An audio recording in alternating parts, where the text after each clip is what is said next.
Menjelang akhir pelajaran ini, anda akan membaca huruf Korea baru. Tiada penghafalan. Mari kita mulakan. Ingat rahsia hangul. Setiap huruf berbentuk seperti mulut anda ketika anda mengucapkannya. Ini adalah huruf. 리을, Ia berbunyi seperti A garis miring L. Tempatnya adalah hujung lidah, ketukan ringan.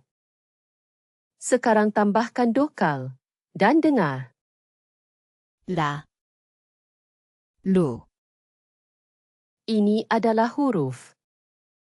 미음, Ia berbunyi seperti M. Tempatnya adalah kedua-dua bibir, nasal. Sekarang tambahkan dokal dan dengar.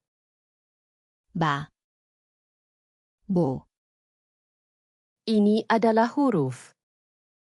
비읍, Ia berbunyi seperti B garis miring P. Tempatnya adalah kedua-dua bibir. Sekarang tambahkan dokal dan dengar.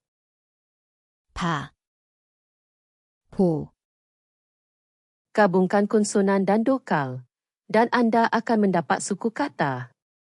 Seperti blok bangunan. 라, 루, 마, Giliran anda. Bacalah ini dengan kuat. Berhenti jika perlu. 라, 루, 마, Menakjubkan.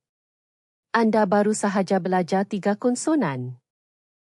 Anda sudah boleh membaca lebih banyak Korea daripada semalam. Sekarang kunci itu. Pergi ke korean.wiasum.com. Latihan percuma. Tiada pendaftaran.